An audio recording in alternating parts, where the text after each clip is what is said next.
Hello, MCA moms. First of all, want to say I'm so bummed that I didn't get to come talk to you guys in person. I loved every one of the senior mom breakfasts that I was able to attend, and I am so sorry that you guys got gypped on your breakfast.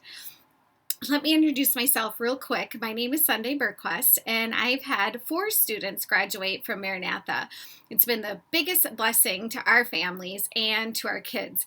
I have a son who graduated in 2013, one that graduated in 2015, one that graduated in 2017, and my youngest, my daughter, graduated in 2019.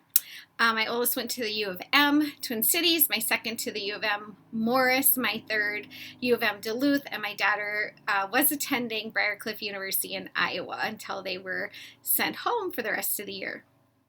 So I just wanted to give you guys a little bit of encouragement and tell you that this too shall pass. I remember last year as I prepared for Kennedy's graduation and open house, it really, really was a difficult time for me, more difficult than it was with the boys. I don't know if it was because Kennedy's a girl, and I don't know if it was because she's my last, but I found myself crying very often and getting anxious, and especially while making her video and putting pictures together, and you get all nostalgic looking at all these pictures. And all I could really think about was, I don't know if I did a good enough job. I don't know if I listened enough. I don't know if I made the right decisions. What if I wasn't a good mom? What if I didn't prepare her? And this was like a constant thing in my mind. It was actually causing a lot of anxiety. And like a couple of weeks ago, I had a call with some ladies, and one woman expressed how she was having those same feelings. I don't know if I was a good enough mom. I didn't know if I did everything right. And my response to her was, you didn't do everything right. You didn't do it right. Guess what? That's okay. I didn't do everything right. You didn't do everything right. None of us do everything right. And that is okay. That is okay. We've all done the best that we could. And I know that the enemy, who's the father of lies, is continually trying to make us feel guilty wherever he can. And we have to not let him do that. So here's 3 things that I want to talk to you guys about today. The first one is to trust yourself. Trust yourself. You got them ready. The title of this little message is Ready, Set, Go. Trust yourself. You got them ready. You did the best that you could, and you were an amazing mom. Go ahead and give yourself a pat on the back. No, do it. No, like literally do it. Stop. Pat yourself on the back. You were a nurse. You were a chauffeur. You were a cook. You were a seamstress. You were a hairdresser. You were a teacher. You were a counselor. You were everything. You yelled. You cried. You lost your patience. You had awesome moments. You had not so awesome moments. But guess what? That is part of being a mom. You have to trust yourself. Over all of all those things that you did, the best thing that you did is you followed your gut. You followed that voice on the inside, who I would say is the Holy Spirit leading you. You followed your mom intuition, and you made decisions that were sometimes hard and sometimes easy, but all of those things led to you getting them ready. You have to trust what you've done. And here's the thing, it's not over.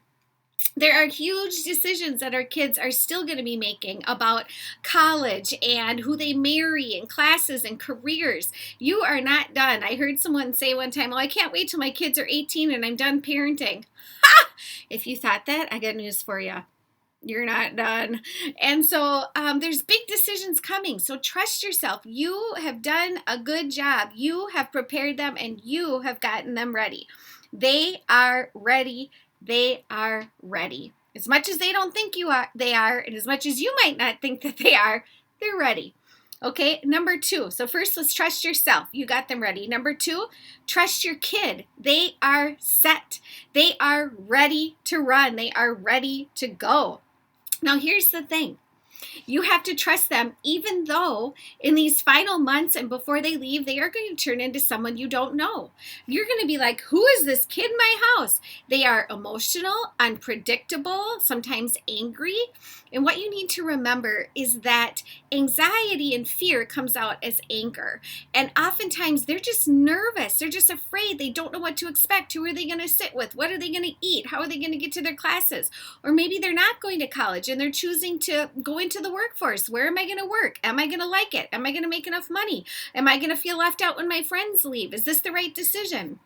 There's so many huge decisions they're making right now, and it is a lot for them. So we have to give them the space to kind of be themselves and not be perfect all the time. Our job right now, moms, your job right now is to listen. Listen and more listening. And when they ask you, then give them your advice. We have lots of advice, right? I always got something to tell my kids to do. But this is a time where it's really important to take the time to just listen to how they are feeling and then interject when they ask you to. You've got to trust them. I'm going to tell you, moms, when they leave, you're going to be tempted. If your kids go to college, away to college or somewhere else, you're going to be tempted to call them all the time and text them and ask them what they're doing. Don't be that parent. Don't be that parent. You need to trust yourself and you need to trust them. Have a good talk with them before they leave. Talk about safety. Talk about the things that you want to talk about. But then you have to trust them. It is time to see all your hard work start to pay off. And they will rise to your expectations. Whatever your expectations are, when you say, well, I know that this is how they're going to act and I trust them, then trust them. I'm going to tell you something. They are going to do things you don't agree with or approve of. Did you do things that your parents didn't agree with? Probably. And guess what? It's all part of the learning process and it's okay. Are they going to come home with some choice things that they've been taught by their professors? Yep. And guess what your job is to do? Listen and then have conversations. I remember years ago a mom teaching us before I had teenagers that when your kids come to you and they're older and they say something, instead of reacting like we want to do, picture it like water going off a duck's back. Okay, yeah. Oh, your professor said that? Okay. I think I'm going to think this, Mom. Okay. Oh, they have what kind of clubs at the school? Okay. Okay. So just chill out. Trust your kid. They're going to do some things that you don't agree with. It's going to be hard sometimes. You're going to have personal opinions that they don't agree with, and that's okay. Always just be that open door where they feel like they can come and have a conversation with you. I'm going to tell you that the first semester for all of my kids was really difficult. And I'm going to give you a tiny bit of advice. Now, this is my personal opinion, but I've seen it work with all of our kids and with others, is that when your kids go away and they want to come home before fall break, do not let them. I know, you're saying, oh, I want to see them. It's not about you. Remember, every study will tell you this in every college that you go to, that the longer your kids stay for that first beginning of school, the more likely they are to find friends and get involved in something. Don't let them come home before fall break if you can at all prevent it. It is so much better for them to be there to get plugged into the school and to find friends. Okay? Also, there was one other thing I wanted to say about that, but I forgot. Oh, another side note of personal advice is to encourage your students to live with other students and those that they already know. Learning at college is much more than the classroom. A lot of it has to do with interpersonal relationships, and I've seen so many kids' relationships ruined with their friends because they chose to live together. So just give them some guidance in that area. So trust yourself, you got them ready. Trust your kid because they're set. And last, I'm sure you know where I'm going with this. Trust God and let them go. Do you know that we are actually just the stewards of God's children, and He cares about them more than we even do.